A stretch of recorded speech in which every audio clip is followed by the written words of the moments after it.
Hello students, कैसे हैं आप सब। आई होप आप सब अच्छे होंगे, है ना। वीडियो के थंबनेल को देखकर आपको ये पता तो चल ही गया होगा कि हम क्या करने वाले हैं आज। ठीक है, आज हम बात करने वाले हैं हाउ टू राइट सिनॉप्सिस। ठीक है सर, ये सिनॉप्सिस क्या होता है इसके बारे में थोड़ा डिटेल जानिए। ठीक है, तो जितने भी विद्यार्थी ललित न्याय मिथिला विश्वविद्यालय के पैट 2023 एग्ज़ाम को क्वालिफाई किए हैं, अब उनकी बारी है इंटरव्यू के लिए। ठीक है, अब इंटरव्यू में क्या करना है इस बारे में हम अगली वीडियो में चर्चा करेंगे, इंटरव्यू कैसे करेंगे। ठीक है, इस वीडियो में हम बात कर रहे हैं केवल सिनॉप्सिस के बारे में। ठीक है, तो वीडियो को ज़्यादा से ज़्यादा शेयर करना है ना। और अगर पहली बार चैनल पे आ रहे हैं तो सब्सक्राइब ज़रूर करना है कि यहाँ पर आपको higher education, UGC NET exam, PhD और भी अलग अलग तरह की नहीं महत्वपूर्ण जो वीडियोज आपको मिलते रहेंगे जो कि काफ़ी आपको अपडेटेड रखेंगे, है ना। तो अभी हम बात कर रहे हैं पीएचडी एडमिशन टेस्ट 2023 के लिए। जो भी बच्चे क्वालिफाई कर गए हैं वो सभी बार बार यहाँ पर जाते हैं और बार बार चेक करते हैं कि कब हमारा इंटरव्यू का डेट आएगा। तो इंटरव्यू के डेट के लिए कल हमने एक वीडियो बनाई थी, कहा था कि कोर कमेटी की बैठक होनी है विश्वविद्यालय में, उसके बाद डिसाइड की जाएगी। तो सबसे पहले आप फोकस करो कि जो इंटरव्यू के लिए हम लोग प्रतीक्षा कर रहे हैं उसमें आप एक रिसर्च प्रपोजल बना के लेके जाना है। क्या करके जाना है? रिसर्च प्रपोजल बना करके जाना है ना। इसको आप सिनॉप्सिस भी कह सकते हैं। क्या कह सकते हैं? इसको सिनॉप्सिस भी कह सकते हैं।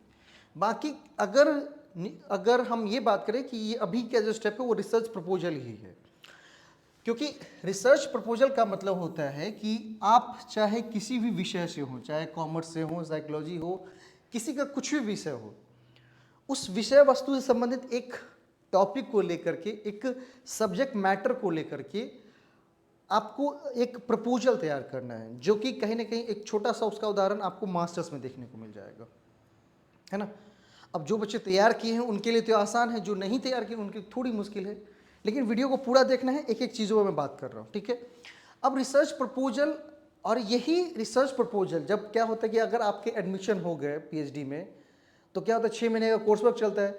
After 6 months of course work PGRC की जो मीटिंग होती है उसमें उसे आप एज अ सिनॉप्सिस मतलब थीसिस का एक छोटा सा रूप देकर के उसे सबमिट कर सकते हैं। ये कितने पेजेस की होनी चाहिए सिनॉप्सिस या प्रपोजल? तो देखो, कोई इसका फिक्स क्राइटेरिया नहीं है कि कितने पेज के होने चाहिए, लेकिन कहा जाता है कि स्टैंडर्ड फॉर्म क्या होता है प्रपोजल का। मैंने उसका एक फॉर्मेट का पूरा पीडीएफ बनाया है। ये पीडीएफ मैं अपने ये पीडीएफ अब देखिए, इससे पता चलेगा कि कैसे सिनॉप्सिस या रिसर्च प्रपोजल को तैयार करना है ना। तो अभी ये प्रपोजल है, उसी को आगे आप एज अ सिनॉप्सिस भी सबमिट कर सके। तो क्या करनी है? एक विषय वस्तु को लेनी है। क्या करनी है? एक विषय वस्तु को लेना है, एक सब्जेक्ट मैटर को लेना है। वो सब्जेक्ट मैटर आपके विषय से संबंधित हो तो और भी अच्छे होंगे, क्योंकि उस पर आपकी एक्सपर्टीज होंगी, है ना।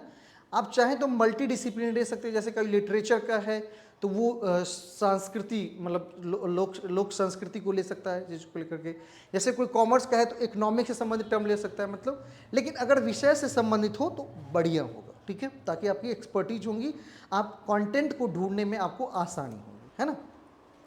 अब उस प्रपोजल की हम बात करेंगे, तो प्रपोजल जो हम बनाएंगे तो उसका फर्स्ट पेज जो मैं फॉर्म बोल रहा हूँ, अब सबसे पहले उसका हेडिंग देना है रिसर्च प्रपोजल, फिर टॉपिक का नेम देना है विद स्पेशल रेफरेंस। अब टॉपिक का नाम तो हमने पता चल गया कि सर एक विषय वस्तु को लेंगे, उस पर हम टॉपिक का नाम बना लेंगे, लेकिन ये विद स्पेशल रेफरेंस लिखने का क्या मतलब है? तो विद स्पेशल रेफरेंस लेने का मतलब है, जैसे मान लीजिए कि हम गरीबी उन्मूलन पर रिसर्च कर रहे हैं, लेकिन हम पूरे भारत को तो समेट नहीं सकते, पूरे विश्व को तो समेट नहीं सकते हैं, तो हम एक स्पेशल रेफरेंस लेंगे दरभंगा, या अपने प्रखंड को ले सकते हैं, अपने जिले को ले सकते हैं, राज्य को ले सकते हैं।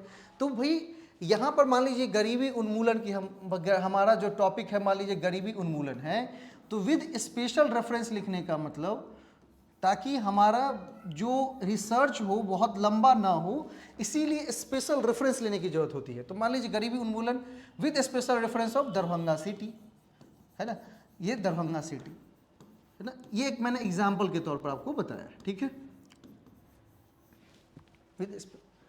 ठीक, अब एक टर्म और बता देता हूँ, ठीक है। इसी प्रपोजल से संबंधित और इंटरव्यू को लेकर के हमने एक कोर्सेज बनाई हैं, है ना। तो अगर आप चाहें तो उस कोर्सेज में भी ऐड हो सकते हैं, जहाँ पर आपको प्रपोजल कैसे बनाने हैं, इंटरव्यू की तैयारी कैसे करके जानी है, इन सभी चीज़ों से संबंधित आपको जानकारी, आपको पूरा का पूरा तैयार किया जाता है, मेंटल रूप से तैयार किया जाता है ताकि आप अच्छे से अच्छे परफॉर्म कर पाओ। ठीक है, इसके लिए ये इस नंबर पर आप व्हाट्सअप करिए, कॉल करिए, आपको जानकारी मिल जाएगी कोर्सेज में कैसे ऐड होना है, क्या करना है, किस तरह से करनी है ना। और व्हाट्सअप नंबर हमारे वीडियो के डिस्क्रिप्शन में भी वहाँ से मिल जाएगा। अब यहाँ पर हम बात करेंगे with registration for doctor of philosophy, ये वैसे ही लिखना है, द फैकल्टी ऑफ। अब जो आपका सब्जेक्ट है वो जिस फैकल्टी के अंतर्गत आता है उस फैकल्टी का नाम लिखना है। अब जैसे लिटरेचर वाले होंगे तो ह्यूमैनिटीज़ लेंगे, पॉलिटिकल साइंस, हिस्ट्री, इकोनॉमिक्स वाले होंगे तो वहाँ पर सोशल साइंस लिखेंगे, कॉमर्स वाले बच्चे होंगे तो वहाँ पर कॉमर्स लिखेंगे। ये आपका पहले पेज का फॉर्मेट होगा। ठीक है, जो पहला पेज आपको, और ये थोड़ा सा एट्रैक्टिव बनाइए, और जिस मान लीजिए जिस विश्वविद्यालय में दे रहे हैं उस विश्वविद्यालय का लोगो लगा दीजिए, फोटो लगा दीजिए, थोड़ा सा एट्रैक्टिव हो। इसके बाद उस विश्वविद्यालय का नाम, डिपार्टमेंट ऑफ, आपका डिपार्टमेंट लिख देना है, concern department, submitted by researcher का नेम होगा, और जो रजिस्ट्रेशन नंबर या पैट का रोल नंबर होगा वो यहाँ पर लिख दिया जाएगा। ये आपके पहले पेज के फॉर्मेट होंगे।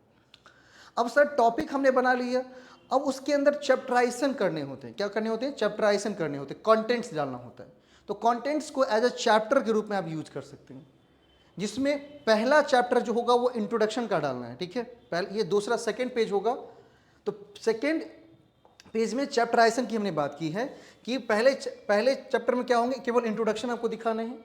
दूसरे में रिव्यू ऑफ लिटरेचर, इंट्रोडक्शन मतलब उस सब्जेक्ट में, जैसे हमने गरीबी उन्मूलन लिया था, तो गरीबी उन्मूलन के बारे में जो हमें परिचय देना है, नहीं परिचय क्यों देना है हमको यहाँ पर, कि क्या करेंगे, इंट्रोडक्शन आ जाएगा। अब गरीबी उन्मूलन के बारे में कोई किताब, कोई आर्टिकल, कोई जर्नल छपी हुई है, तो उन सबको रिव्यू ऑफ लिटरेचर में लेके आना है। बिल्कुल एक रिसर्च की तरह ही है, जैसे मैंने प्रोसेस ऑफ रिसर्च पढ़ाया था, सेम टू सेम। फिर जब लिटरेचर रिव्यू किया तो वहाँ से क्या गैप दिखा, क्या रिसर्च में क्या गैप दिखा, ये आपको देने हैं। थर्ड नंबर चैप्टर में उसकी चर्चा करनी है।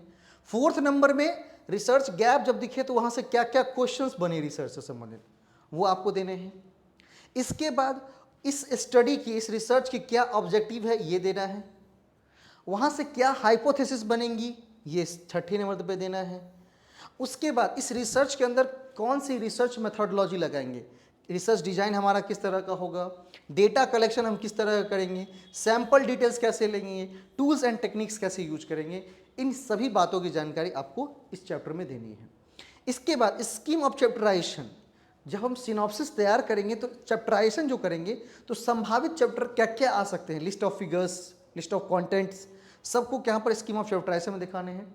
एंड लास्ट है रेफरेंसेस, जो भी लिटरेचर रिव्यू में बुक्स, आर्टिकल्स को आप लोगे उसको APA MLA स्टाइल में आपको रेफरेंस में दिखाने हैं।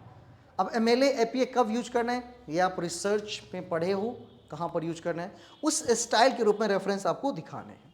तो ये पूरी फॉर्मेटिंग होगी, प्रॉपर फॉर्मेटिंग। ये सेकेंड पेज होगा वैसे आपके प्रपोजल का, और ये एक चैप्टर के रूप में अलग अलग बनेंगे, तो आप चैप्टर के रूप में क्या करेंगे, इसको दिखा दीजिएगा। ठीक है, लास्ट स्कीम ऑफ चैप्टराइजेशन का भी हमने दिखा दिया है यहाँ पर, कि list of tables, list of figures, list of abbreviation, chapter number introduction में क्या क्या चीज़ें मैंने एक तैयार की हुई थी, मैंने एक सिनॉप्सिस तैयार की थी, उसका मैंने एक चैप्टराइजेशन आपको दिखा दिया कि किस तरह से चैप्टराइजेशन करते हैं, स्कीम ऑफ चैप्टराइजेशन, ताकि आपको आसानी होगी।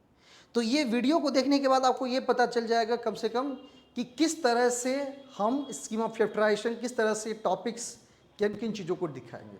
लेकिन हेडिंग आप लिखिएगा research proposal, not synopsis, research proposal, क्योंकि ये एक प्रपोजल है।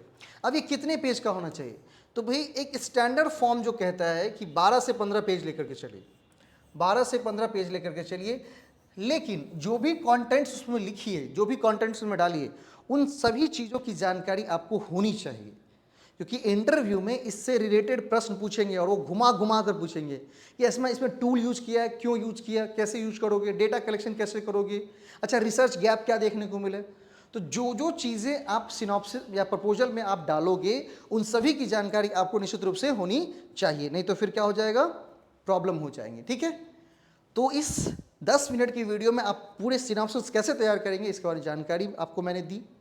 यदि आपको कोई परेशानी होती है तो आप इन नंबरों पर कॉल करके, व्हाट्सएप करके सिनॉप्सिस कैसे बनानी है, कैसे करना है, तो जो कोर्सेज है उस कोर्सेज में भी आप ऐड हो सकते हैं और अपना सिनॉप्सिस नहीं, हमारी हेल्प के द्वारा इंटरव्यू के लिए अपने आप को प्रिपेयर भी कर सकते हैं। धन्यवाद। मिलते हैं नेक्स्ट वीडियो में। नेक्स्ट वीडियो में चर्चा करूंगा इंटरव्यू कैसे करना है, फिर मेरिट कैसे बनेंगी। तमाम वीडियो धीरे धीरे आएंगी, तो चैनल को सब्सक्राइब जरूर कर लेना है, लाइक शेयर जरूर करने हैं। धन्यवाद।